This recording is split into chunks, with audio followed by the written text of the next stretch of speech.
وَإِذْ قَالَ إِبْرَاهِيمُ لِأَبِيهِ آزَرَ أَتَتَّخِذُ أَصْنَامًا آلِهَةً إِنِّي أَرَاكَ وَقَوْمَكَ فِي ضَلَالٍ مُّبِينٍ۔ السلام علیکم ناظرین، بسم اللہ الرحمن الرحیم۔ آج کی اس ویڈیو میں ہم آپ کو 3 ایسی عورتوں کے بارے میں بتانے والے ہیں جن کا رمضان کے مہینے میں روزہ رکھنا حرام ہے، یعنی کہ تینوں عورتوں کو روزہ رکھنے کی منائی ہے۔ یہ 3 عورتیں کسی بھی حال میں رمضان کے مہینے میں روزہ نہیں رکھ سکتی۔ اگر ان میں سے کسی عورت نے روزہ رکھ لیا تو یاد رکھیں ایسی عورت کا روزہ تبلیغ نہیں ہوگا، بلکہ ایسی عورت کو اللہ تعالیٰ کی طرف سے صدقہ، اور ساتھ میں ہم آپ کو عورتوں کے بارے میں کچھ ایسی باتیں بتانے والے ہیں جن کا جاننا آپ سبھی کے لیے بہت ضروری ہے۔ اس لیے آج کا ویڈیو آپ سبھی کے لیے بہت خاص ہے۔ آپ اس ویڈیو کو آخر تک ضرور دیکھیں اور مہربانی کر کے اس کو شیئر ضرور کیجیے گا تاکہ رمضان کے مہینے میں یہ ویڈیو زیادہ سے زیادہ مسلمانوں کے پاس پہنچ جائے۔ دوستوں، روزے کی فرضیت کی 3 شرطیں ہیں: اسلام، بالغ ہوش و حواس اور عاقل ہوں گے، یعنی کہ روزے ایسے تمام مسلمان مرد اور عورت پر فرض ہیں جو عاقل ہوں اور بالغ ہوں اور جو اپنے ہوش حواس میں ہوں، یعنی کہ جو پاگل اور دیوانہ نہ ہوں۔ ایسے تمام مسلمان عورت اور مرد پر رمضان کے روزے فرض ہیں۔ اس کے علاوہ روزے کی فرضیت ادا کرنے کی 2 شرطیں: پہلے صحت مند اور تندرست ہونا، اور دوسری مقیم ہونا، یعنی کہ بیمار آدمی اپنی بیماری کی حالت میں اور مسافر اپنے سفر کی حالت میں روزہ چھوڑ سکتا ہے، یعنی کہ ان لوگوں کو رمضان کے مہینے میں روزہ چھوڑنے کی اجازت ہے۔ مگر یاد رہے، اگر ایسے رمضان کے مہینے میں روزہ رکھنا چاہے تو اپنے لوگ رکھ سکتے ہیں، ان کا روزہ قبول ہو جائے گا، لیکن اگر نہ رکھیں تو ان کو کوئی گناہ بھی نہیں ہوگا، یہ بعد میں ان روزوں کو قضا کر سکتے ہیں۔ تو پہلے جان لیتے ہیں جلدی سے رمضان کے مہینے میں فضیلتیں۔ رمضان مبارک کی تمام مہینوں کا سردار ہے۔ رمضان مہینہ تمام مہینوں کا سردار ہے۔ یہ مہینہ سال کے تمام مہینوں کا سردار ہے۔ حدیث میں ہے، ابو سعید خدری رضی اللہ تعالیٰ عنہ نبی کریم صلی اللہ علیہ وسلم کا ارشاد رکھ فرماتے ہیں کہ رمضان مبارک تمام مہینوں کا سردار ہے اور حرمت کے اعتبار سے ذی الحجہ سب سے زیادہ عظمت والا ہے۔ رمضان مبارک سب سے بہتر اور افضل مہینہ ہے۔ ایک روایت میں نبی کریم صلی اللہ علیہ وسلم کا ارشاد ہے کہ مسلمانوں پر کوئی ایسا مہینہ نہیں گزرا جو رمضان سے بہتر ہو، اور منافقین پر کوئی ایسا مہینہ نہیں گزرا جو رمضان سے زیادہ برا ہو۔ رمضان میں قرآن کے نازل ہونے کا مہینہ ہے۔ اس مہینے میں قرآن نازل ہوا، جس کے بارے میں قرآن میں ارشاد ہے کہ رمضان کا مہینہ وہ مہینہ ہے جس میں قرآن نازل ہوا۔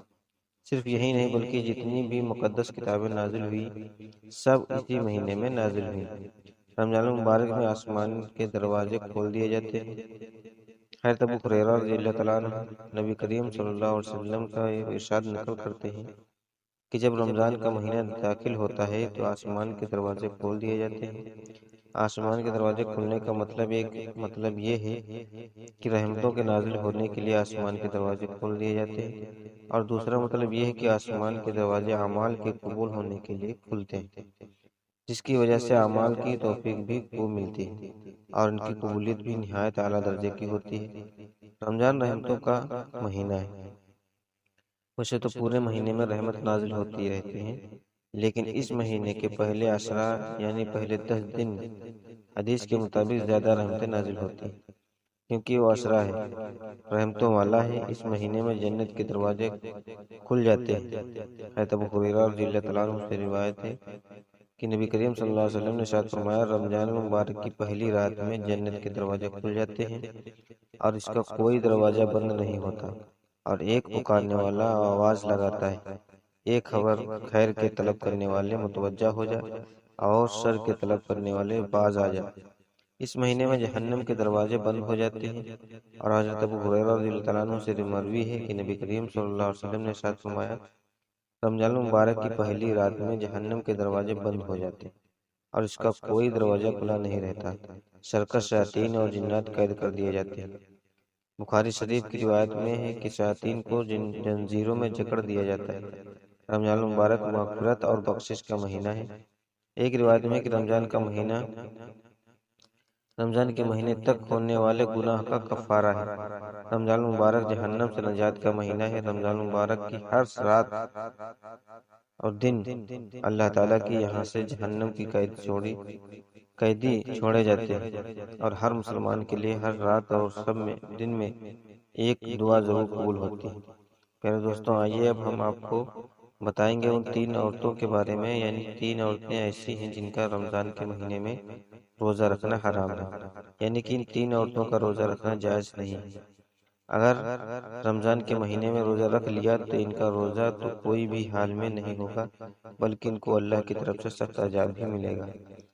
نمبر 1، حیض کی حالت میں۔ دوستوں، سب سے پہلی عورت وہ ہے جو حیض کی حالت میں ہو، یعنی جس کی پیریڈ چل رہے ہیں۔ یاد رہے، ایسی عورت کا رمضان کے مہینے میں روزہ رکھنا حرام ہے۔ ایسی عورت کا روزہ رکھنا جائز نہیں ہے، یعنی کہ جو حیض والی عورت رمضان کے مہینے میں روزہ نہیں رکھ سکتی، کیونکہ پیریڈ کی حالت میں روزہ رکھنا اور نماز پڑھنا حرام اور ناجائز ہے۔ مگر ایسی عورتیں یاد رکھیں، اس وجہ سے جو نماز اور روزہ کے آپ کے چھوٹ گئے ہیں، وہ آپ کو چاہیے کہ آپ ان چھوٹے ہوئے روزوں کو بعد میں ادا کریں، یعنی کہ جب آپ پاک اور صاف ہو جائیں تو چھوٹے ہوئے روزوں کو بعد میں پورا کر لیں۔ لیکن جو حیض والی عورت کو چاہیے رمضان کے مہینے میں بھول کر بھی روزہ نہ رکھے۔ اگر کوئی عورت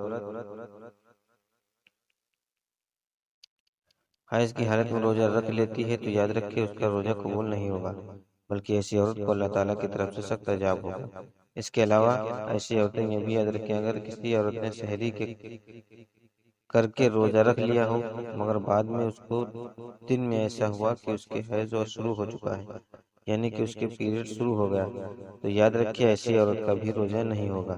اس کو چاہیے کہ وہ بعد میں جب وہ پاک اور صاف ہو جائے تو اس کا قضا کرے، یعنی کہ اس روزے کو بعد میں پورا کر لیں۔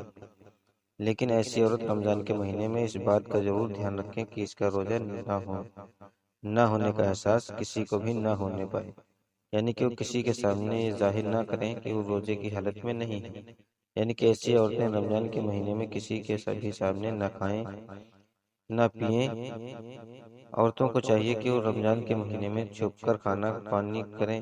نمبر 2، نفاس والی عورت۔ دوستوں، دوسری عورت وہ ہے جو نفاس کی حالت میں ہو، ایسی عورت کا بھی رمضان کے مہینے میں روزہ رکھنا حرام اور ناجائز ہے۔ اب کچھ بھائی یہ پوچھیں گے یہ نفاس کیا ہوتا ہے، تو ہم آپ کو بتا دیں کہ عورت کے بچہ جننے کے بعد میں آگے کے مقام سے جو خون نکلتا ہے اس کو نفاس کہتے ہیں۔ یاد رکھیں کہ جو عورت نفاس کی حالت میں ہے، ایسی عورت کو رمضان کے مہینے میں روزہ رکھنے کی منائی ہے، یعنی کہ ایسی عورت بھی روزہ نہیں رکھ سکتی۔ اگر کسی عورت نے نفاس کی حالت میں روزہ رکھ لیا تو یاد رکھیں ایسی عورت کا روزہ نہیں ہوگا، بلکہ ایسی عورت کو بھی اللہ تعالیٰ کی طرف سے عذاب ہوگا۔ اس لیے نفاس والی عورتوں کو بھی چاہیے کہ رمضان کے مہینے میں بھول کر بھی روزہ نہ رکھیں۔ آپ کا روزہ پورا نہیں، لیکن اب ایسی عورتوں کو بھی چاہیے کہ جب وہ پاک صاف ہو جائیں تو چھوٹے ہوئے روزوں کو ادا کریں، یعنی کہ روزوں کو بعد میں پورا کریں۔ اگر کسی عورت نے رمضان کے مہینے میں روزہ رکھ دیا اور پھر اس کو دن میں احساس ہوا کہ اس کو حیض شروع ہو گیا ہے، یا پھر اس کو بچے کی ولادت ہو گئی ہے جس کی وجہ سے اس کا نفاس ہو گیا، تو یاد رکھیں ایسی عورت کا وہ روزہ نہیں ہوگا، اس کو بعد میں ان کی قضا کرنی ہوگی۔ دوستوں، یاد رکھیں اسلام ایک پاک اور صاف مذہب ہے، اسی وجہ سے نماز اور روزے کے لیے انسان کا پاک اور صاف ہونا ضروری ہے، اور یہی وجہ ہے کہ اسلام نے حیض اور نفاس کی حالت میں نماز اور روزہ رکھنا حرام بتایا، ناجائز قرار دیا ہے۔ نمبر 3، حاملہ، یعنی کہ پریگننٹ عورت۔ تیسری عورت ہے پریگننٹ، حاملہ، یعنی کہ پریگننٹ عورت۔ یاد رکھیں ایسی عورتوں کو رمضان کے مہینے میں روزہ رکھنا حرام تو نہیں ہے، ایسی عورتوں کو روزہ رکھنے کی منائی تو نہیں ہے، لیکن ایسی عورتوں کو چھوٹ ضرور ہے، یعنی کہ پریگننٹ اور اپنے بچوں کو دودھ پلانے والی عورتوں کو اگر آپ روزے کی وجہ سے اپنی یا اپنے بچے کی جان جانے کا خطرہ ہو تو ایسی عورتوں کو اجازت ہے کہ وہ روزہ نہ رکھیں، یعنی کہ ایسی صورت میں ان عورتوں کو روزہ نہ رکھنے کی چھوٹ ہے۔ اگر ایسی عورتیں رمضان کے مہینے میں روزہ نہیں رکھتی تو ان کو کوئی گناہ نہیں ہوگا، لیکن ایسی عورتوں کو بھی چاہیے کہ وہ بعد میں ان چھٹے ہوئے روزوں کی قضا کریں، یعنی کہ بعد میں ان روزوں کو پورا کریں۔ لیکن یہاں پر اس بات کا ضرور دھیان رکھیں کہ حاملہ عورتوں کے لیے حیض اور نفاس والی عورتوں کی طرح ایسا حکم نہیں ہے، وہ روزہ رکھ نہیں سکتی۔